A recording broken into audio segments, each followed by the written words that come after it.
A Musical Life with keyboardist, composer, and entrepreneur JordanRudess.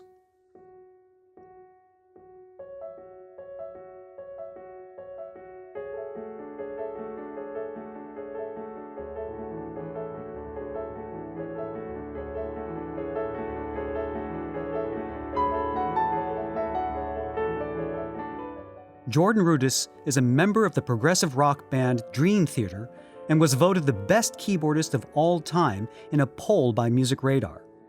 Jordan began his career as a classically trained pianist from Juilliard and, in some ways, took 20 years to become an overnight success.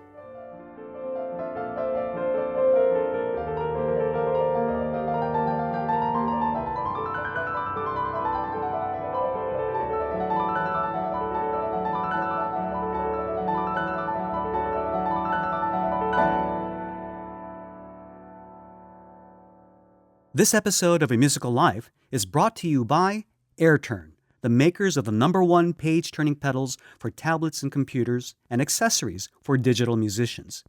Be sure to stay until the end of the episode to get a special discount coupon code for your purchase of any AirTurn product. To learn more, visit amusicallife.com/AirTurn. Again, that's amusicallife.com/AirTurn. I first got to know Jordan when we were both featured in Pianist magazine back in 2008.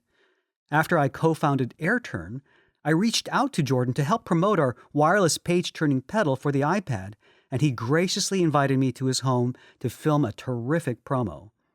Thanks to our mutual love for music and technology, we've crossed paths several times at various music trade shows and have managed to stay in touch throughout the years. Jordan, thank you so much for being on A Musical Life. It's my pleasure to be here. All right. So, do you come from a musical family? Can you tell me about their interests in music? Sure. My family was not really a musical family. Nobody played an instrument. My mother always said that she loved music and would go to concerts and listen to, go to see Leonard Bernstein and sit, even if she didn't have a ticket, she'd sit outside and hear the sound from, a step outside an amphitheater and really enjoy it. But nobody played. And that was the funny thing about me being, into music and being a musician. Just, if it wasn't for a set of circumstances, it would have never happened.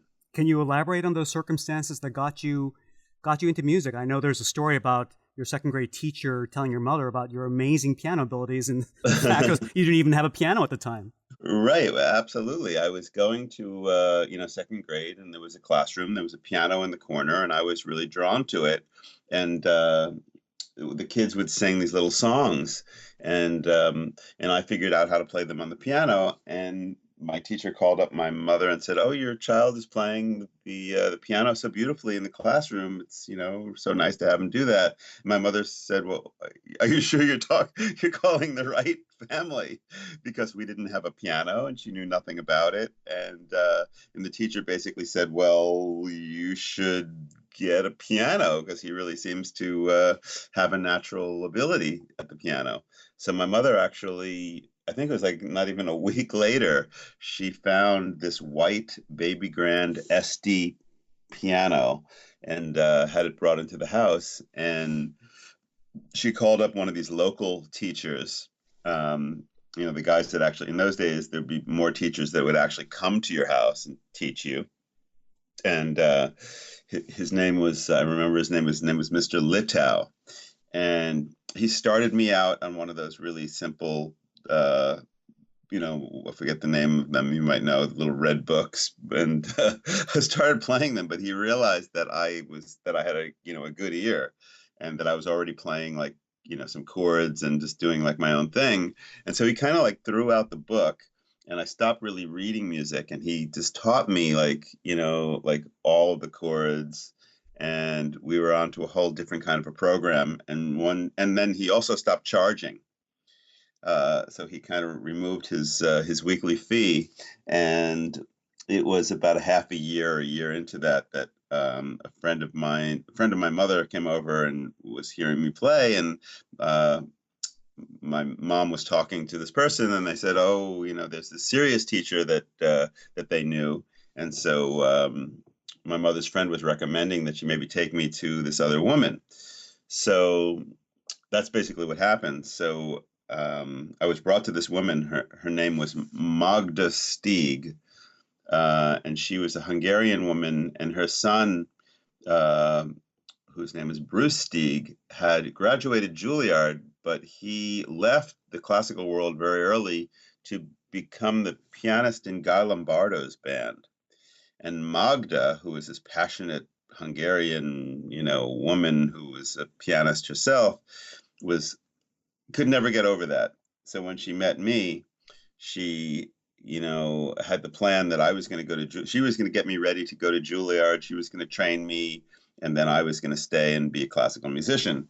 So I left Mr. Littau and started studying with Magda, who used to give me these little kicks under the table, when I didn't position my wrist right or I hit a wrong note or nothing too harsh, but definitely, something to wake me up.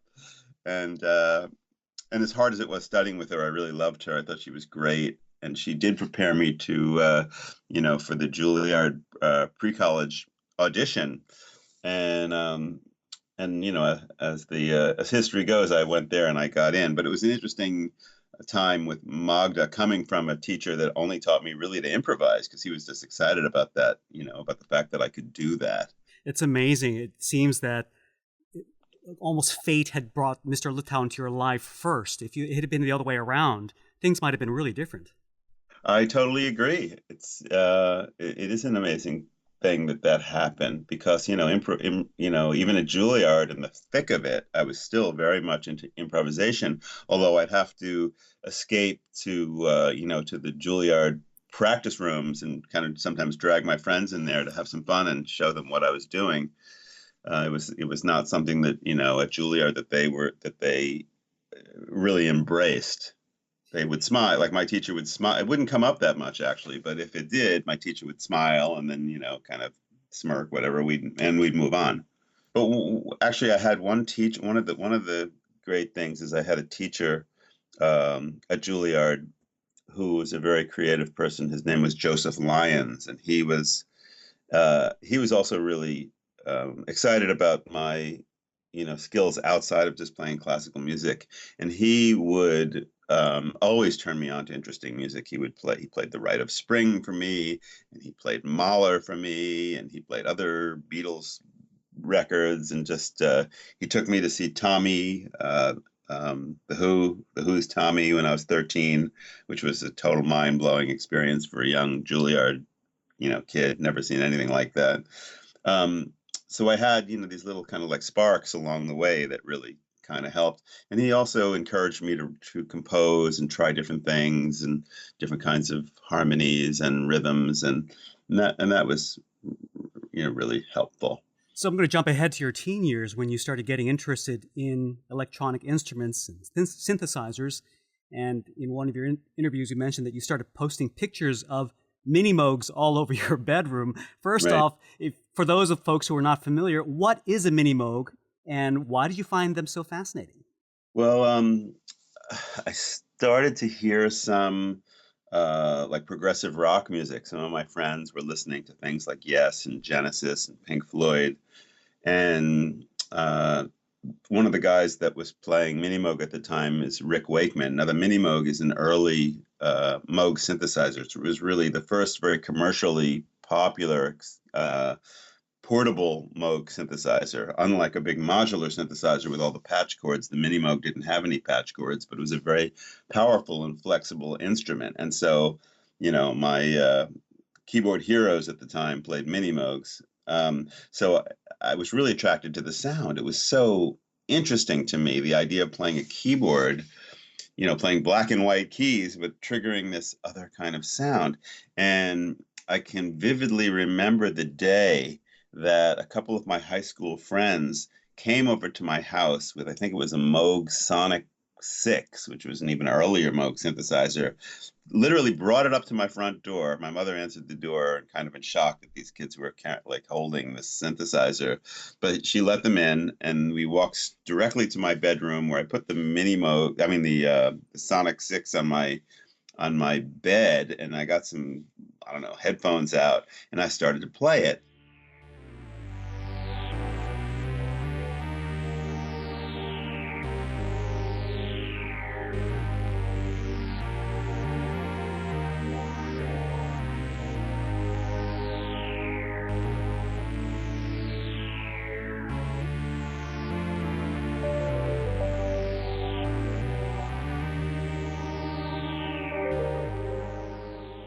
I was so taken with it. I can remember playing the keyboard, and at the same time I was playing the keyboard, I was turning the knobs and I was hearing the sound. I think I discovered the cutoff filter, which is basically a filter sweep, which just kind of changes the harmonic content of the sound. So I'm playing the keyboard and I'm moving this knob and it's changing the tone. And I thought it was absolutely the coolest thing. And then in further experimenting, I realized that you could actually change the pitch of the notes when you're playing the keys. And that was an absolute game changer for me because the idea of changing the pitch of a keyboard just seemed like such an amazing thing to me. And it was so different than anything that I ever knew. So at that point, I had to have one. So I was posting pictures all over my room of these things. And I started to listen to some other music as well. I remember hearing Patrick Moraz and some things he did on the Refugee album years ago. He played like one solo in a song called Someday, which was so amazing. It had such great pitch bending.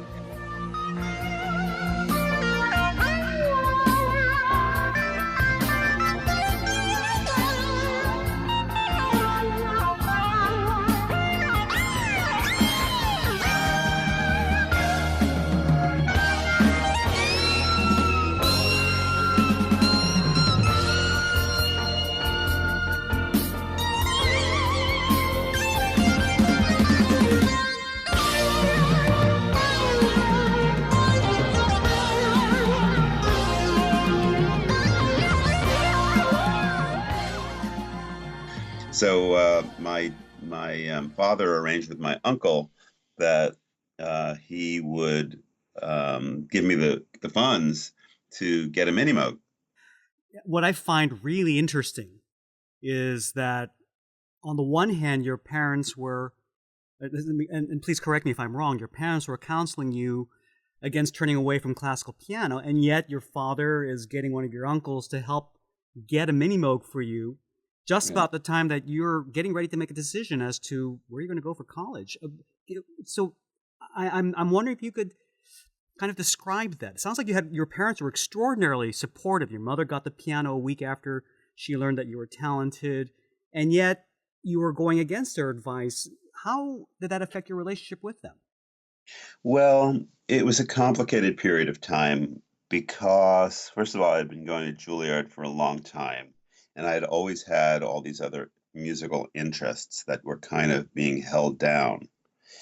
At the same time, on the other side of life, not speaking about music, I was also kind of um, breaking out a little bit in terms of just like I was a fairly overprotected young person. And, by the time I reached about 17 or 18, I was kind of like, okay, well, this is going to change. So, in my kind of breaking out or having that rebellion that I never really had a true teenage rebellion. I had a quote unquote rebellion when I was a little bit older, when I really needed to get away from the whole classical world and also all the kind of attitudes that were around it. And the Mini Moog and all the music I was listening to kind of gave me that road to travel. Now the interesting situation and the problem of those days is that there weren't, and especially the family that I was, in, there weren't places like there are today where you could take that kind of interest and really go and continue studying.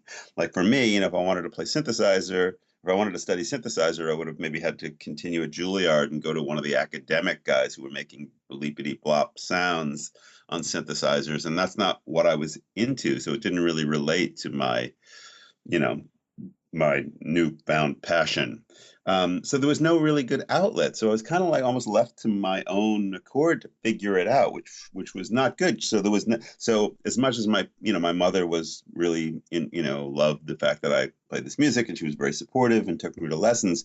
There was nothing that she could do or that she knew about to guide me with my interests. So here I was, a kid with all these interests and nowhere to take them. So it was the day that I walked in, and as the story goes, I did audition for the college level of Juilliard. I did listen to them that far, and I auditioned. And by the way, I had been studying with a wonderful piano teacher named Catherine Parker for so many years, the pre-college teacher, who was just great. She was an assistant to Rosina Levine for many years. So I kind of got a very nice line of you know, piano instruction there. And I'd go for lessons with Rosina Levine every now and then too, which was fun. She's a very old woman, but interesting things to say.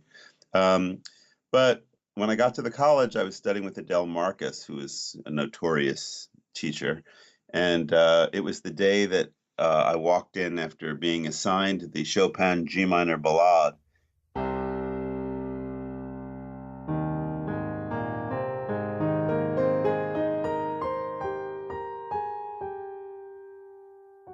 I started to play it for her, uh, and she came over while I was playing it and took the music away. And I said, "Oh, I don't know it by memory yet." She said, "Oh, well, when you study with me, it doesn't matter if it's only a week, you need to memorize it." I went, "Oh, okay." And then I think that was my last lesson. I just walked out. That was it. What was that? Can you describe? You're putting it very gently, but can you describe the feelings that were going through you when she? What was going through your mind when she did that? Uh, I just had enough. I was really at the end. I didn't want to be there. I wasn't into it. It wasn't working for me. And so that was the reason to kind of say, you know what, forget this. This is not happening. And it was a very confusing time of life. I spent some years just really kind of like on the edge, if you will. Not It was not, just so rosy and clear and sweet. It was more like I was, a little bit like left Juilliard and kind of entered the underground for a while to kind of figure this out. Um, and it was because of the period of time. It took a long time. When I left, I was trained to think, or was led up to believe that everybody outside of the classical world were kind of like lower class, human beings. So if you were a rock musician, you just didn't, I shouldn't be talking to you or something. So as much Yeah. as I liked it, there was definitely that kind of attitude. And having gone to Juilliard for so long and been around those people, I kind of believed it in a way. And I didn't know what to do with myself, because here I was, someone who really liked, like a lot of rock music, especially this new progressive rock that I was discovering. I mean, somebody turned me on to Tarkus, and it pretty much blew my mind altogether. And I didn't know anybody. I didn't know how to interface. So, um, so one of the first things I did was I found a band with some very spacey people. We were playing some gigs, floating around the city a bit. And then I actually had an interesting band with a guy named Sal Galina and this Juilliard teacher that I had known from earlier on, who also had left the classical world and was now playing something called a chromulizer. And we had a total space band where I was playing mini moog that was all rigged up by some of the local guys who worked on mini moogs. And we had this improvisatory band, and we would just go play like late night college radio stations and just I don't know, just like space out and hardly play notes. I would play notes, but I would constantly be moving the pitch, and I was really just exploring more electronic kinds of things, and it was pretty interesting. We were in a very wild, spacey synthesizer kind of headspace, Tangerine Dream like, but more if you mix Tangerine Dream with Morton Subotnick, you might come up with some of the sounds that we were interested in at the time.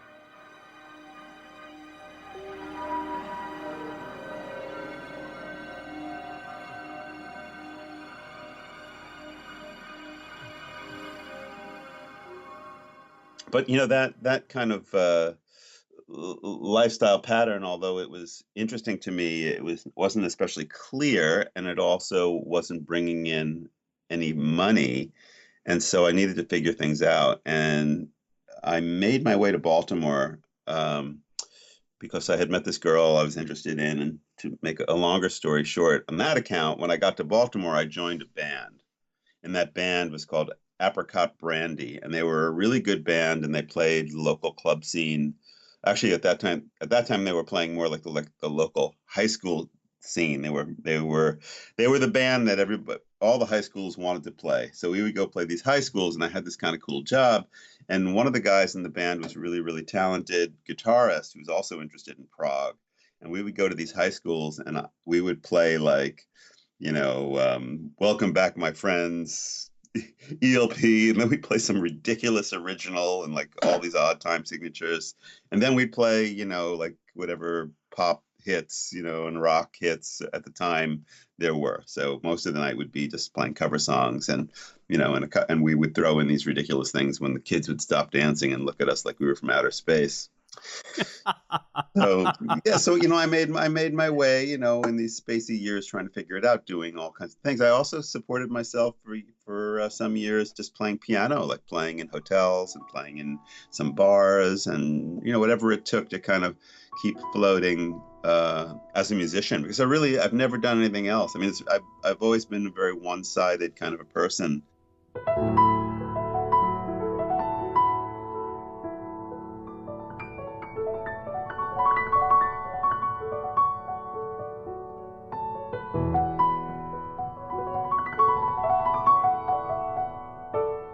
I mean, if I had other skills, I might have gotten a real job and not be here today to talk about a successful musical career. But at that point in life, after leaving Juilliard and for those years, it wasn't really very successful. It was more just this musician who was really talented, just trying to find his way.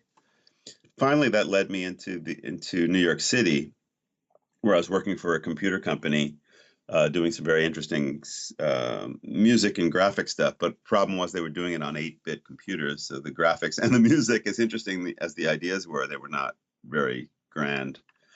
Um, but it gave me an interesting experience because we really had some great ideas. So I came back to the city. I lived there for a while. I was making a salary. My job was really in the company. One of my main jobs was to play for the people who were going to invest in the company, to show them that, yes, we really did know about music. So I had to kind of hypnotize them with some arpeggios or something like, to get to now, invest money in this company. now, were you playing on? So was this company making musical instruments, or what kind of company was They this? were they were using the Atari and Commodore computers and building software. I think the software, if I remember from the day, was called Virtuoso.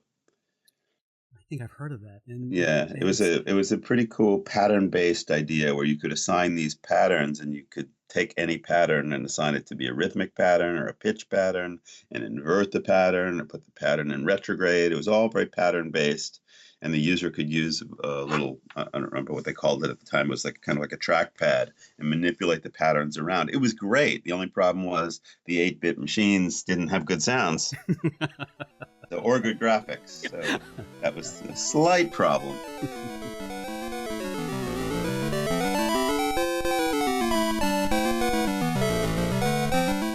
And then after that, I kind of entered another phase, which is when I started to work for some of the companies as a product specialist, like Korg and Kurzweil. Yeah, if you don't mind, maybe even speaking to that. I guess part of the question is that it was about 20 years after your first mini moog until Hmm. you really hit the international scene, and we'll Hmm. talk about that in just a second. But what were some of the things that kept you going? I mean, financially, it sounds like you started working for these other companies, demonstrating products. Hmm. But also, what kept you going emotionally? What helped keep your eyes on the prize? Yeah. Well, at that point, I felt like it was a way. I kind of figured out at this point that if I wanted to be part of the world of synthesizers and the music world in general. I needed to get closer to it. And I always loved the technology and obviously, the synthesizers. And so the idea of working for one of the companies that made the synthesizers was kind of cool because it was able to give me a salary and also brought me closer to the instruments.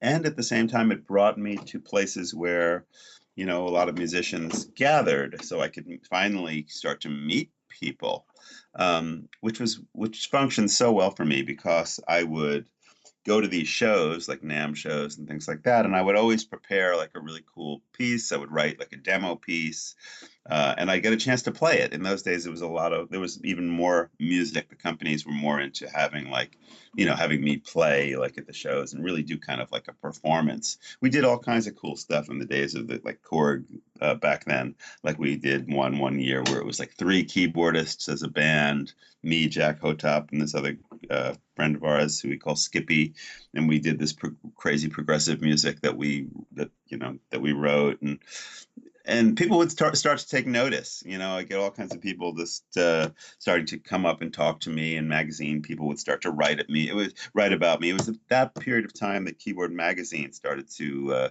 kind of take notes and mention me in all their reports about these shows. So, and that was great. Gave me a chance to get out and really play. After taking a break to record my Listen album, which was kind of the real first album. Arrival was more a release I put together that was released on cassette and was a collection of music that I, put together. But Listen was my real first album. So I took a break from Korg. I wanted to try making an album. I lived in Arizona for like 7 or 8 months. I made this crazy album where I wrote all the music and I sang and I played and it was very progressive. Did you do any special promotion for that first CD, for your Listen CD? Were you promoting it in any special way? It was out on Invincible Records. So he was a new age label that discovered my music and for a variety of reasons decided to invest a bunch of money in it. And then he really didn't have even though he was a label, he didn't know anything about promoting progressive rock music.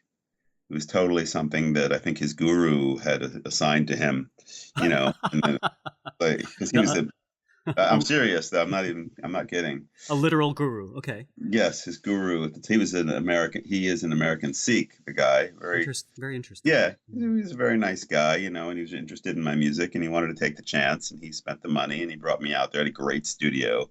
He had like every keyboard in the world. He had Oberheim Matrix 12s and Yamaha CS 80s and Prophet 10s and all this stuff. It was like a real party for me hanging out in his place. But he made his living doing like total new age, like healing music, chanting, and all this stuff. And here I come, doing what I do. And I think as cool of an album as I, put together back then, he didn't really know what to do with it. So, if I could step back for a bit, how did he discover you? How did he find you? how did he find me? Okay, well, my wife was working in the health food industry, and the person who was in charge, and her main client was this company that was run by um, a guy named Yogi Bhajan, who was the head of the American Sikh movement at the time, and that's kind of how they discovered me. And as part of Yogi Bhajan's world, you had this guy whose name was Liv Singh Khalsa, who was in the music business. So it's a complicated story. Well, let's just say that the group discovered me, and they were assigned to basically make this happen. Interesting. So Yeah. it was there was almost a divine Well, directive. okay. I got a good story for you that you'll love this, and then we'll move on. So Yogi Bhajan was having this meeting in New York City, and I ended up there with a little keyboard or something like that. My wife was there too. So he brought me into the room, and he had the entire community of Sikhs chanting for my success. Wow. Yeah, I walked in the room, and he had them all chant for my success, and then he signed Liv to do the record. Take time to look at your situation. Don't turn your back when you know it's true. Make the most of who you are, 'cause you always have a choice. You could be a shining star if you listen to the voice.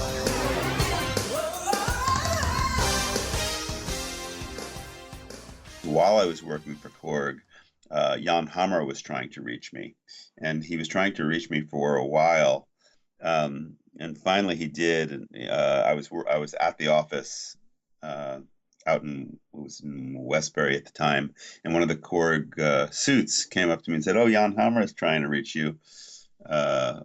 So I called Jan back, and it turns out he wanted me to come. He wanted me to help him program his sounds on the Korg wave station, but also to play in his band. He wanted to do a run where he and Tony Williams, the drummer, went out and played some Jan music, like from Miami Vice and some of Tony's music, and just go out and do a tour. So I had actually gone and did that gig. So anyway, I did that, and it was a great step. I have, there's even a video online of me playing with Tony and Jan and Fernando Saunders, the bass player, at I think it was the Montreal Jazz Festival. It's fun YouTube stuff.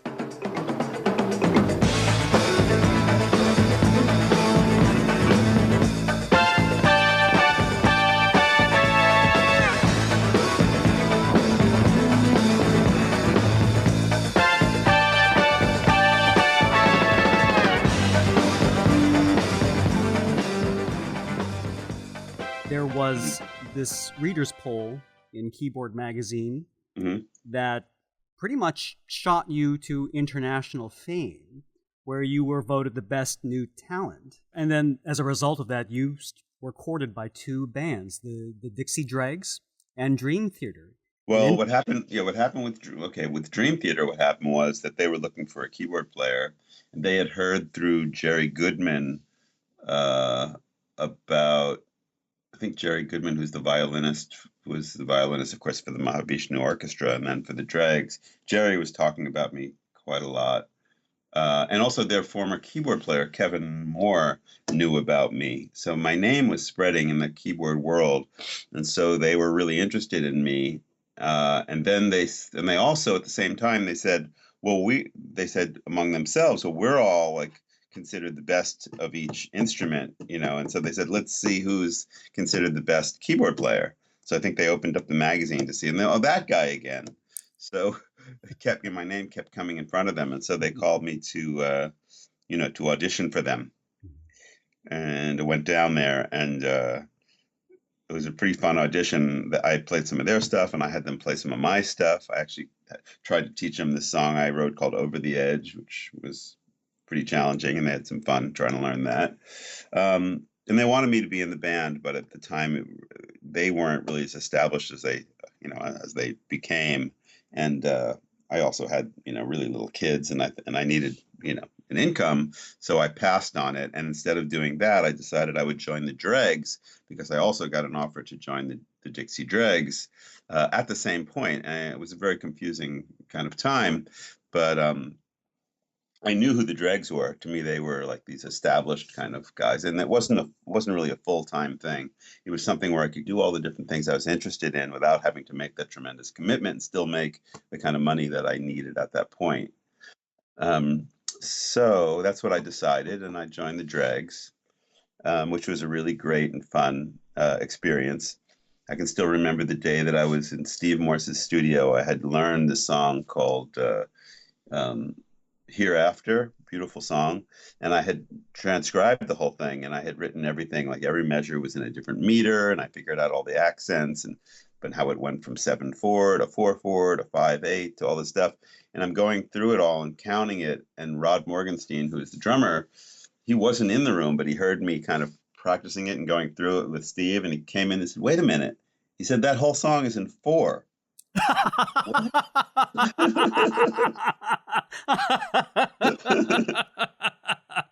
Oh man. But the reason I thought it wasn't was because he never hits the crash cymbal on the one. It was all, all the crashes are and the kicks were like somewhere else, but the whole thing really revolves around four. So that's how I met Rod, which of course turned into a whole another part of my history with the Rudess Morgenstein project. That's so cool. So yeah. So then you became the full-time keyboardist for Dream Theater a few years after that, in 1999. What Right. changed for you to enable you to join the band at that time? Was the band simply able to provide what you needed to take care of your family? Well, at that point, when they asked me again, I had already. Well, we were at the end of doing our second liquid tension experiment record. The first liquid tension experiment record, which was me, Mike Portnoy, and John Petrucci of Dream Theater, and Tony Levin, was an unusually successful instrumental record. Basically, the Mike called me up when he was asked to do these records with Magna Carta Records. He called me because he thought, oh well, let's see if Jordan wants to do it, because he met me when I auditioned to Dream Theater. But of course, I didn't take the Dream Theater gig at that point. But he still wanted to, have me do the liquid tension thing. So I did that, and those records, both of them, were very kind of successful in that instrumental rock space. And I really enjoyed working with those guys. It was a lot of fun. They enjoyed working with me. I learned a lot more about who they were. And Dream Theater, meanwhile, had progressed. They put out, they had toured with the Awake album, and their career just looked in a much better place to me. I think the other one they put out was Falling into Infinity. And maybe even Change of Seasons in that period of time. Yeah. So, so towards the end of the sessions, they asked me again. They said, Jordan, well, if we asked you again, what would you say? I can remember this, like sitting down there, and I'm like, Mike was like, hypothetically. Like, And what was your answer then? so I said, you know what, guys, that sounds really cool. Let's do it. So that was the start of this really big chapter here 16 years later with the group. Now we're still kind of going strong.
If you don't mind me jumping back just a little bit, again, I don't want mean to beat a dead horse, but during those years when between Juilliard and getting picked up by this amazing band and seeing your career really explode almost overnight, Yeah. what kept you going? What kept you from losing hope in yourself? Because you had such an incredible talent, and yet you weren't probably getting the recognition that you felt like you deserved during that time. What Yeah. kept you motivated? What kept you going?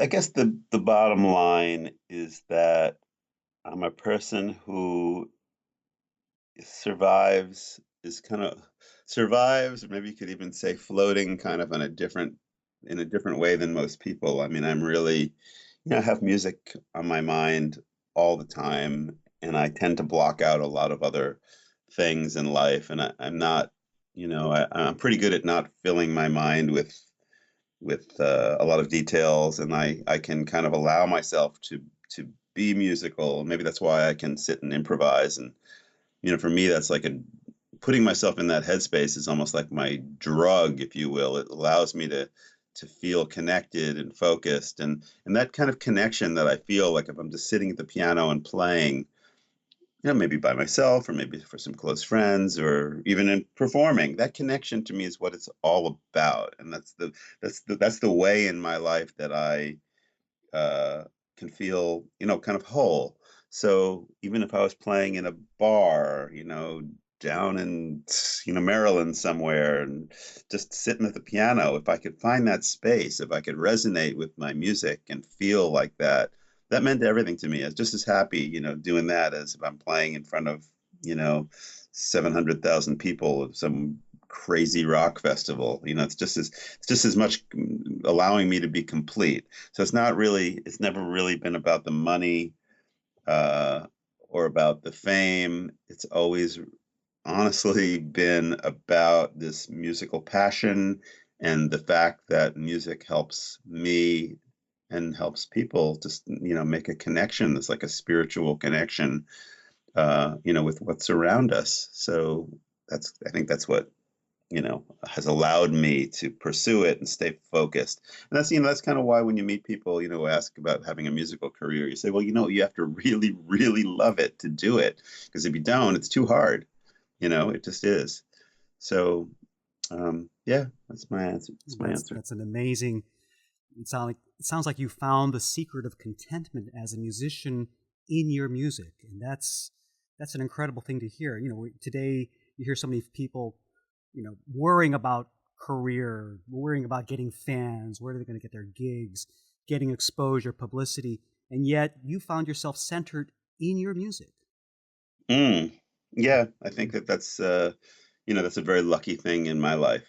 Definitely. I mean, I use my music as a source of meditation and healing, and I also use it as a source of communication for other people. And it means. I mean, as you know, as well as anybody, it means so much. Music is so deep. You know.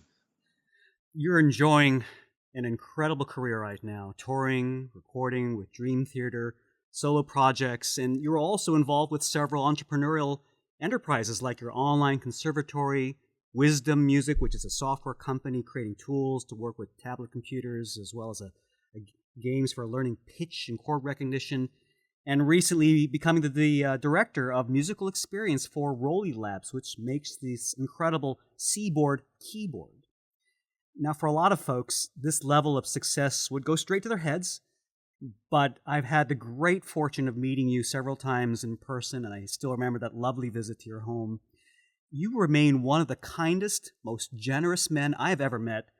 I'm wondering if you could speak about what keeps you grounded as a human being and artist in the midst of this tremendous success. Oh, that's so nice. Thanks, man.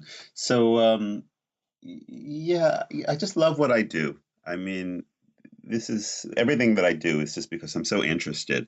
I mean, the wisdom music thing, I can remember I was sitting there like with one of the early, I think it might have been a prototype or like the first iPhone, and it had a ridiculous, like almost drawn keyboard on it of like half an octave. And I was sitting there making a horrible sound. And my wife and I had just invested in a beautiful Steinway piano, a 9-foot Steinway, which you've played. Beautiful But instrument, I'm yeah. si- but I, yeah, but I'm sitting there playing this, and my wife making whatever horrible sound, and my wife said to me, "So what are you doing? Why are you sitting there playing with that stupid thing? We just bought this incredible piano." I said, "No, no, honey, don't worry." I said, "I'm onto something. I really have some idea here." So what I had been dreaming about is while I was moving my finger on this surface, I was thinking that, man, this is like so cool that you can move in any direction, vertically, horizontally, and all your fingers go in a different direction. And I had the idea that it would be in a really expressive musical controller and musical instrument, really. So I started to reach out and see what was going on in that space, which is a very vibrant startup space at that time. All kinds of creative people were doing really interesting things in the app world, and I discovered this one guy who created something which was kind of like a vertical grid musical instrument, and I thought this is really interesting.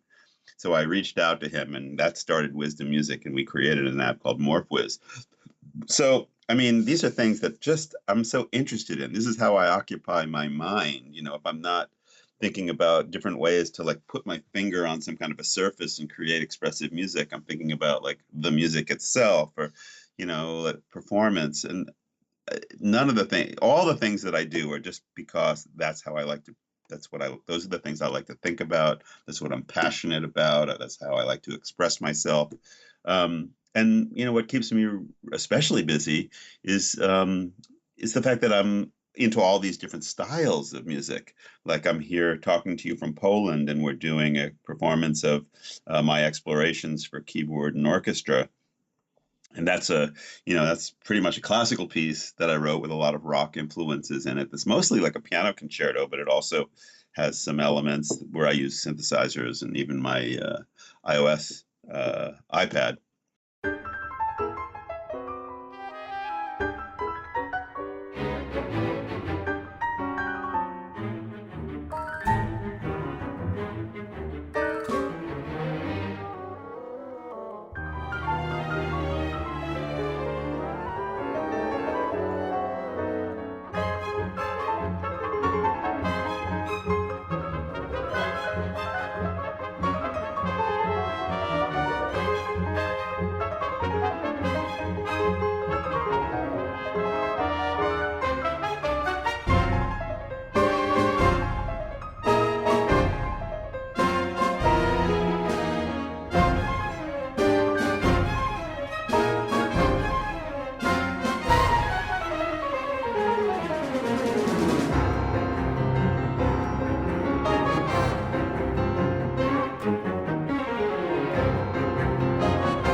You know what? One of the things I really do like doing is to like help younger people who are, into music and maybe have special talents. Like the guy who's conducting the orchestra here is a guy named Eren Başbu, who's a Turkish musician who just graduated Berkeley recently, and I discovered him actually because he was 19 years old and he was in Turkey and he was doing arrangements of some of my music, some of the Dream Theater music, with a full orchestra. And he was putting YouTube videos up, and people would tell me, Jordan, you got to check out this guy. He's doing this cool stuff with an orchestra. And I go, no, no, no.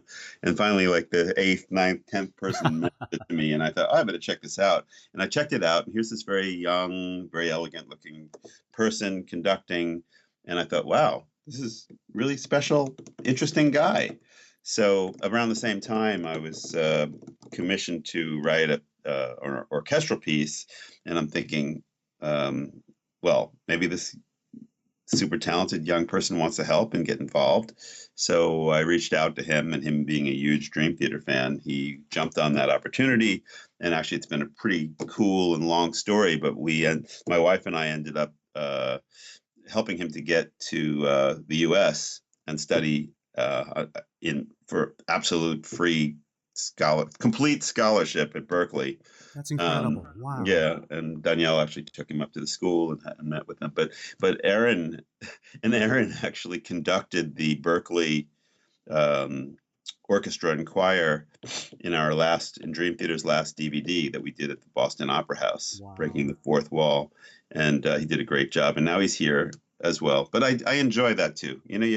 I know how hard it is in the music business. I just, I wish that somebody might have, took me by the hand and gave me a little bit of advice and help. And I mean, that's not, I'm not. There's many reasons why I'll help. Why I'm interested to help young people. But one of them is definitely that just, there's really nice spirits out there of young people who are playing, trying to play music, and it's a hard business. And especially if they have a lot of talent, I'll do whatever I can.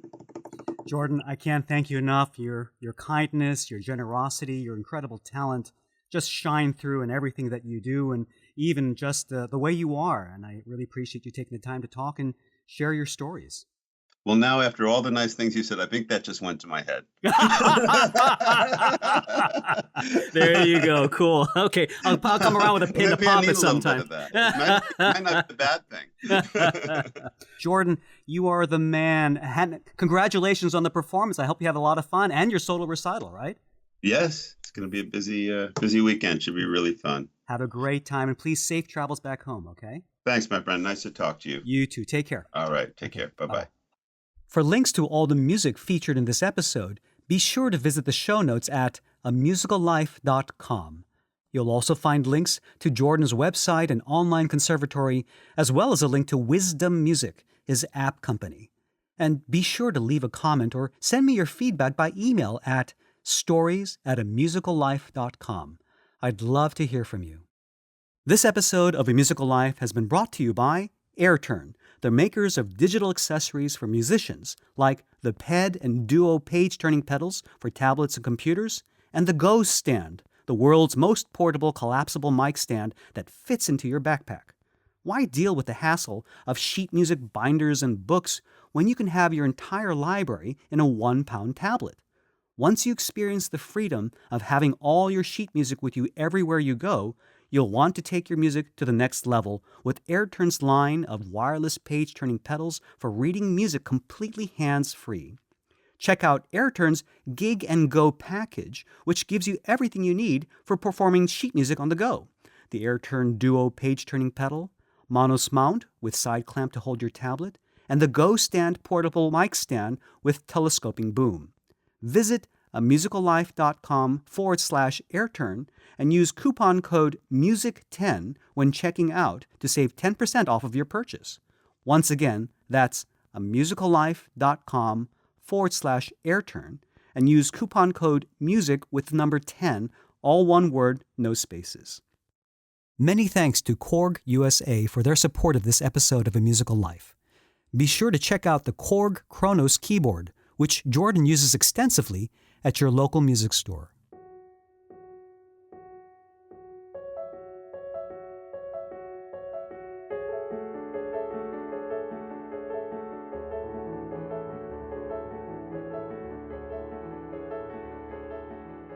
If you like this show, please tell a friend or share a link on Facebook or Twitter.